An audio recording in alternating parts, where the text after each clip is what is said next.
وهذا هسه صدناه باعه. شوف شلون ياكل. ياكل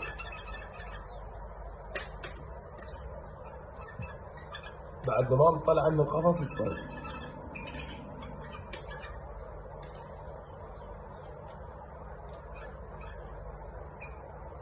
هذا حطها 6 منه. شوف شلون ياكل.